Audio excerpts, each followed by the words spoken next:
Ito si Satoru, isang binatang nasa 20 taon na ang edad, masasabi mo rin na miserable na ang buhay niya.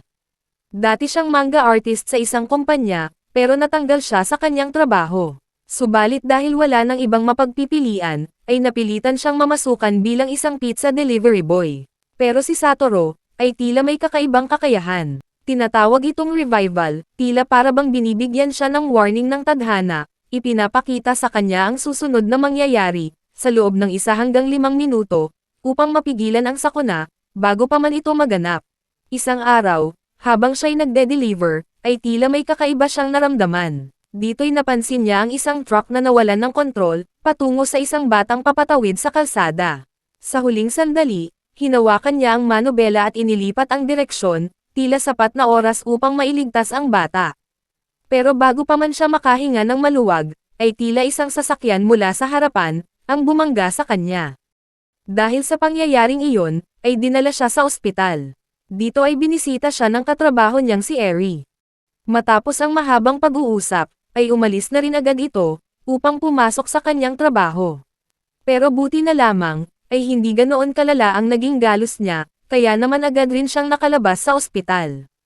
Pagdating niya sa bahay, dito'y makikita natin ang nanay niya, na inaalagaan siya. Habang nanonood sila sa TV, dito'y lumabas ang balita tungkol sa mga pagdukot sa mga bata. Dahil dito, ay tinanong siya ng nanay niya kung naaalala niya pa ang insidenteng iyon. Dahil noong grade 5 pa lamang siya, ay muntikan na rin siyang madamay sa mga nakidnap. Habang iniisip niya ito buong gabi, dito'y nagsimulang bumalik ang kanyang mga alaala noong bata pa siya. Hindi umano, tila 2 niyang kaklase ang dinukot at pinatay. Ang masaklap pa, ay naging sospek rin daw dito si Yuki, isang mabait na binata na tila imposibleng gumawa ng krimen, subalit siya pa rin ang pinarusahan.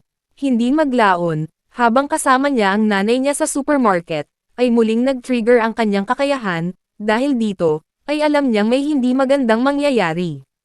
Habang nagmamasid, napansin ng kanyang ina ang isang misteryosong lalaki, tila bahawak ang isang bata, na para bang may balak na masama.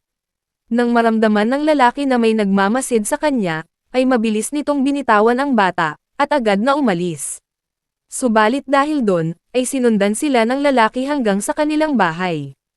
At sa sandaling iyon, napagtanto ng kanyang ina, kung sino nga ba ang misteryosong lalaki, dahil nakilala niya ang mga mata nito. Napag-alaman ng nanay ni Satoru, na ito ang tunay na kriminal na ibinalita sa TV, tungkol sa pagdukot sa mga bata. Dahil doon, ay sinubukan niyang tawagan ang isa sa mga kakilala niya, upang ibunyag ang kanyang nalaman. Subalit pag-uwi niya, ay tila hinihintay na pala siya, ng mismong killer. At tila isang matalim na kutsilyo, ang tumusok sa kanyang likuran. Nang umuwi si Satoru, ay nadaanan pa niya, ang misteryosong lalaki. Subalit hindi niya nakita ang mukha nito. At pagbukas niya ng pinto, dito'y nadatnan niya ang maraming dugo, at ang nanay niyang nakahandusay sa sahig. Sa kanyang pagkabigla, ay dito'y napasigaw siya ng malakas. Kaya naman, dito'y lumabas ang isa sa kanilang kapitbahay. Pero imbes na tulungan siya, siya pa ang inakalang pumatay sa kanyang ina. Subalit ang hindi alam ni Satoru, ay pinagplanuhan itong mabuti ng serial killer. Dahil nagawa na pala nitong tumawag ng pulis, bago pa man siya makauwi sa kanyang bahay, upang siya ang akusahan sa pagpatay. Dahil sa mga pekeng ebidensyang inihanda ng kriminal, ay wala siyang nagawa kung hindi ang tumakas. Subalit habang tumatakbo siya, ay tila muli na namang nag-trigger ang kanyang kakayahan. Pero sa pagkakataong ito, ay tila hindi lang 1 minuto ang ibinalik ng oras. Dahil pagbukas ng mga mata niya, ay nasa elementarya na muli siya, kung saan 18 taon na ang nakalipas. Dito'y napatanong siya sa kanyang sarili, kung bakit tila napakalayo ang ibinalik ng oras, at ano ang kailangan niyang baguhin. Doon rin niya na-realize, ang buong pangyayari. Dahil noong nasa supermarket sila, ay napansin ng killer, na pinagmamasdan siya ng nanay ni Satoru, kaya naman pinatay niya ito upang hindi siya makapagsumbong. Kaya naman dito'y napagtanto niya, na ang pumatay sa kanyang ina, ay siya rin ang sospek sa TV, tungkol sa mga pagkidnap sa mga batang nawawala. Kaya naman, kung gusto niyang mailigtas ang kanyang ina, ay kailangan niya ring pigilan, ang pagkidnap sa mga bata. Kaya naman dito'y nagdesisyon siya, na kailangan niyang baguhin ang hinaharap. Kung saan, Pipigilan niya ang kriminal sa masamang plano nito, gaya ng pagpatay sa kanyang ina, pati na rin ang pagdukot sa mga bata. Dito'y nagsimula siyang magbalik tanaw, hanggang naalala niya ang batang babae sa klase nila, na si Kayo. Dahil siya mismo ang unang naging biktima ng lalaki, sa naganap na pagdukot sa mga bata. Dahil si Kayo, ay isang batang walang kaibigan, madalas mag-isa, kaya naman siya ang naging isang perpektong target, para sa isang kriminal. Dahil doon, ay hindi na nagdalawang isip si Satoru. Dahil ginawa niya ang lahat, upang mapalapit sila sa isa't isa, at makuha ang loob nito. Subalit habang unti-unti niyang nakikilala ang pagkatao nito, ay mayroon palang malalim na dahilan, ang pagiging tahimik ni Kayo. Napansin niya ang mga peklat sa katawan nito, lumalabas na tila inaabuso siya ng kanyang sariling magulang. Dahil dito, ay nagdesisyon si Satoru na protektahan siya. Kaya naman, humanap siya ng paraan para mapalapit kay Kayo, at mailayo siya sa kidnapper. Bigla naman naalala ni Satoru, na malapit na pala ang kanyang kaarawan. Kaya naman agad niyang inimbitahan si Kayo, sa birthday party niya sa March 2. Noong una, ay medyo nag-aalangan pa si Kayo, subalit kalaunan ay pumayag din siya. Habang iniisip naman ni Satoru, ang mga nangyari sa nakaraan, ay tila bigla siyang may napagtanto. Dito ay naalala niyang nagsimula nga pala ang pagdukot kay Kayo, noong March 1. At base sa records, 10 taon pa lamang siya noon. Ibig sabihin nito, ay dinukot si Kayo bago pa maganap, ang birthday ni Satoru. Kaya naman napagtanto ni Satoru, na kailangan niya itong bantayan sa araw na iyon. Hindi maglaon, dito'y pinuntahan ni Satoru si Yuki. Kung ating babalikan, si Yuki ang lalaking napagbintangan noon, sa pagdukot sa mga bata. Habang unti-unti niyang nakikilala ang kabaitan ni Yuki, ay mas lalo niyang nakumpirma, na imposible na si Yuki ang serial killer. Dahil dito, ay mas lalong lumakas ang determinasyon ni Satoru. Nangako siyang babaguhin niya ang nakaraan, upang mailigtas si Yuki mula sa maling paratang. Isang araw, ay bumisita si Satoru, sa mismong bahay ni Kayo. Subalit napansin niya, ay tila ba walang sumasagot. Gayunpaman, ay napansin niya ang mga marka ng talampakan sa sahig. Dahil dito, ay napaisip si Satoru, na tila mukhang may hindi magandang nangyari. Kaya naman, dito'y sinundan niya ang marka, at dinala siya nito sa lumang bodega. At doon, ay bumulaga sa kanya ang katawan ni Kayo. Tila nakahandusay ito sa sahig, sugatan, at nanghihina. Dito'y bigla namang dumating, ang nanay ni Kayo, na tila may malamig na tono. Dahil dito, ay nag-uumapo na sa galit si Satoru, at sinabi niya ditong bakit mo inaabuso ang anak mo. Tumingin naman si Kayo kay Satoru, at mahinang nagsinungaling. Ang sabi pa niya, nadulas lang ako.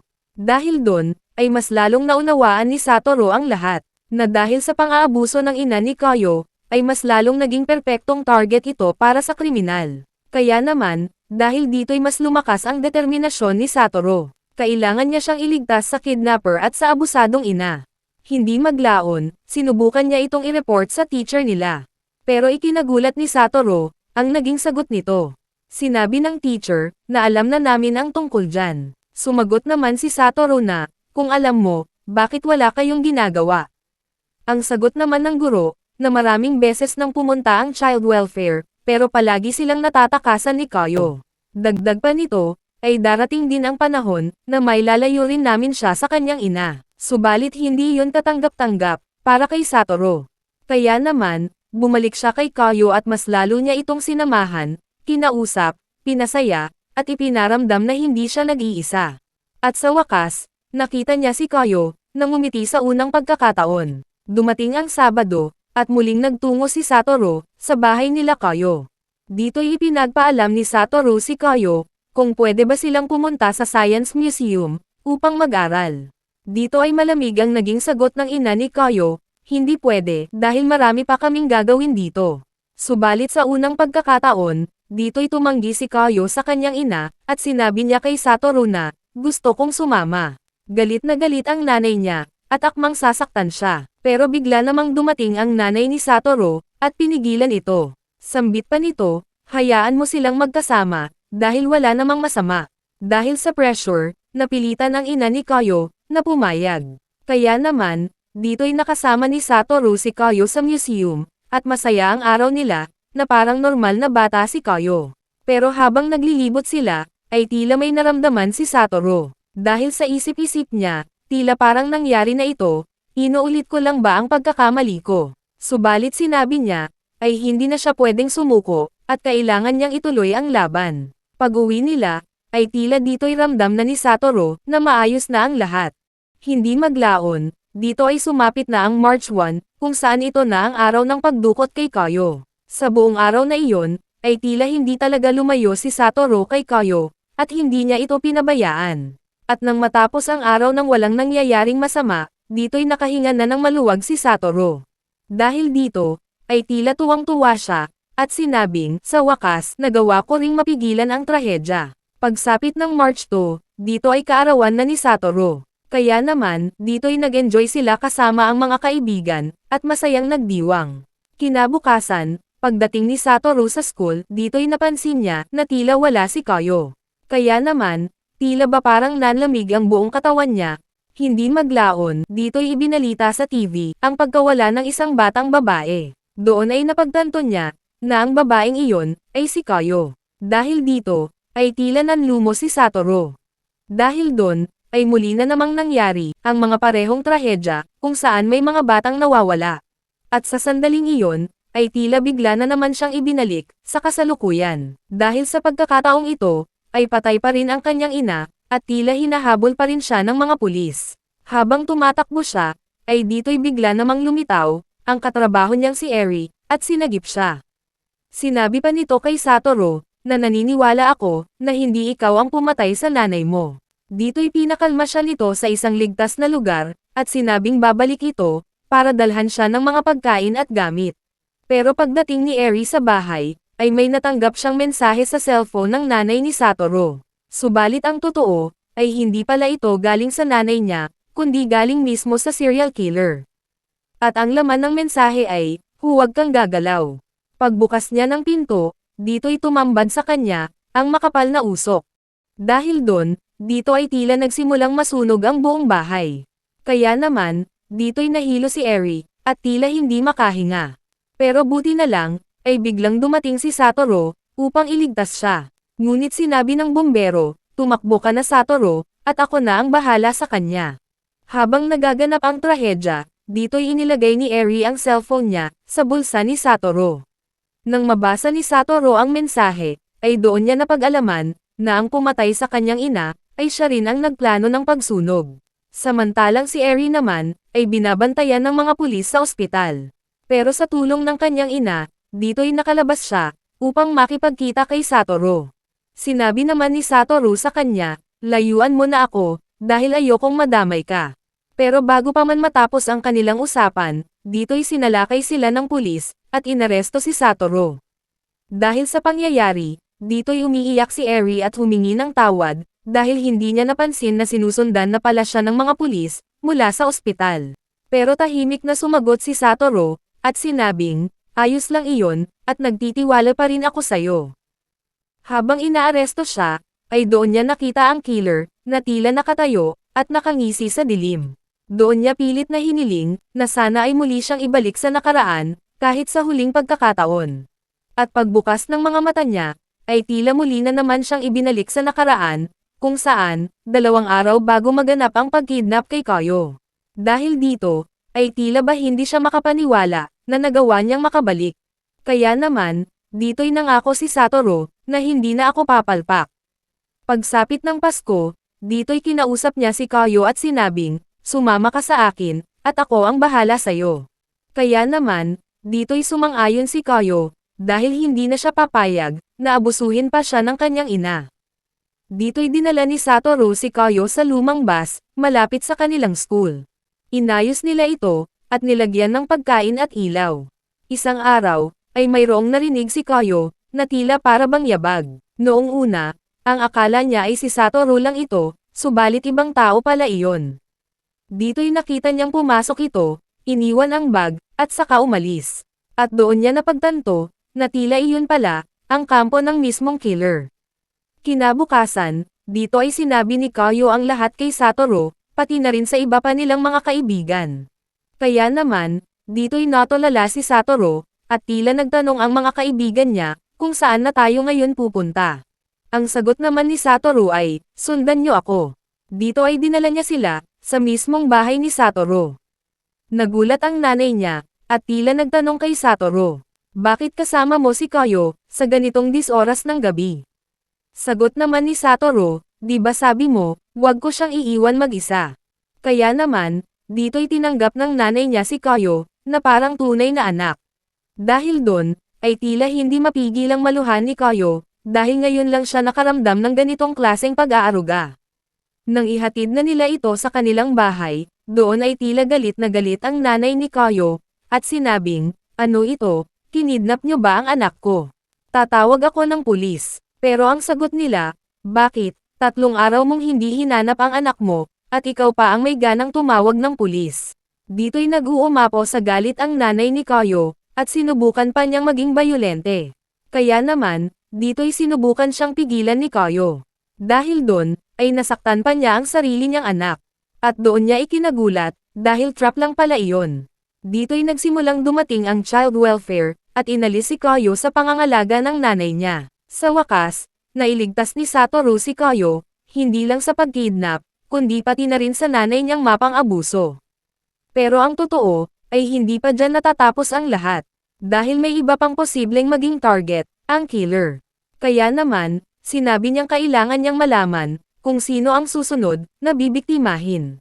Habang nag-iisip siya, dito'y naalala niya, ang isa pa nilang kaklase. Isang laging mapag-isa, at walang kaibigan, na si Misato. Kaya naman, sinimulan niya itong bantayan, noong araw ring iyon. Nakita niyang nanonood ito ng match, kaya sinundan niya. Pero maya-maya, habang naghihintay, dito'y nakita siya ng kanilang teacher, at tinanong siya, kung anong ginagawa niya dito. Kaya naman, sumagot siyang hinihintay ko lang si Misato. Pero doon, ay itinuro ng teacher si Misato sa malayo, na tila papaalis, sakay ng kotse.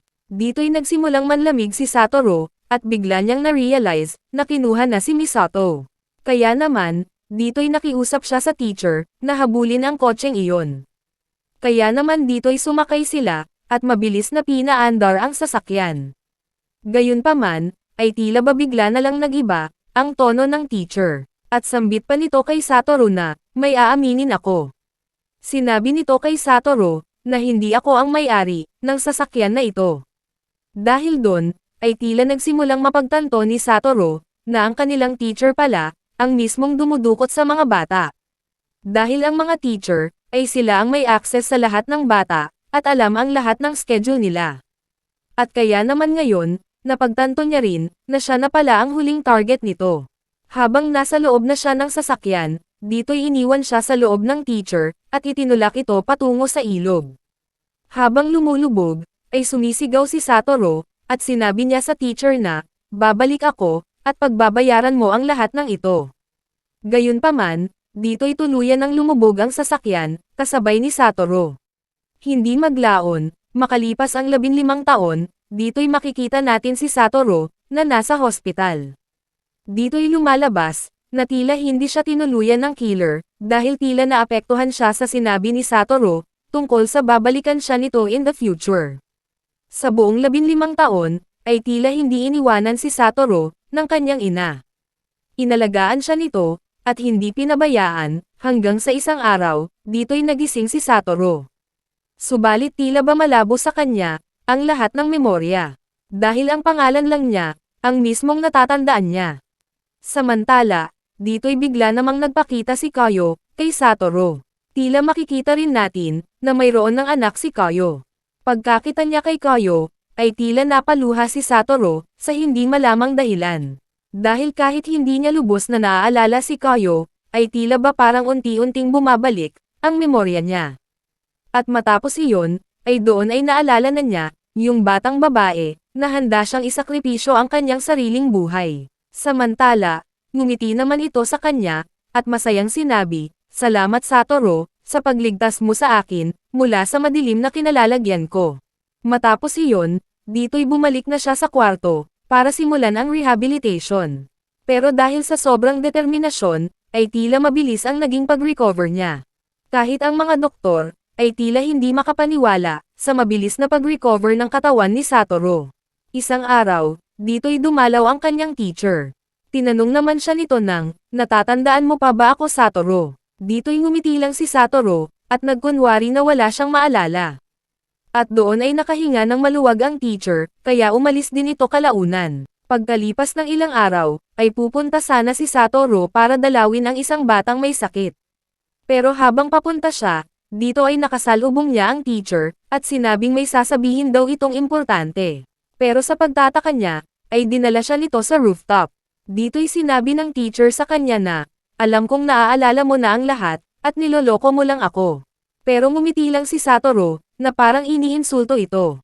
Dagdag pa ni Satoru na, gawin mo na lahat ng gusto mo, dahil nailigtas ko naman na, ang lahat ng mga mahal ko. Samantala, bigla siyang tumakbo papunta sa gilid ng rooftop, at sinabing, magpapakamatay na lang ako ngayon. Pero tulad ng inaasahan niya, ay dito'y pinigilan siya ng teacher. Dahil kapag namatay ito, ay siguradong siya lang rin ang mapaparusahan. Doon na nabaliw ang teacher at sinabing, kung gusto mo talaga ito, ay sabay na tayong mamatay kung ganon. Kaya naman dito'y binitawan na niya, si Satoru. Pero pagtingin nito sa baba ng building, ay tila isang higanteng safety mattress ang nakahanda. Kaya naman, dito niya na na-realize, na pinlano lahat ito ni Satoru. Dahil sa pangyayaring iyon, ay sa wakas ay nahuli na rin ang teacher. Kaya naman, dito'y nagsimulang bumalik sa normal, ang mga buhay nila. At kalaunan, dito'y nakilala ang mga obra niya, at naging sikat na rin siyang manga writer. Dito'y sobrang payapa na ng lahat, dahil nagawa niyang mabago, ang buong hinaharap.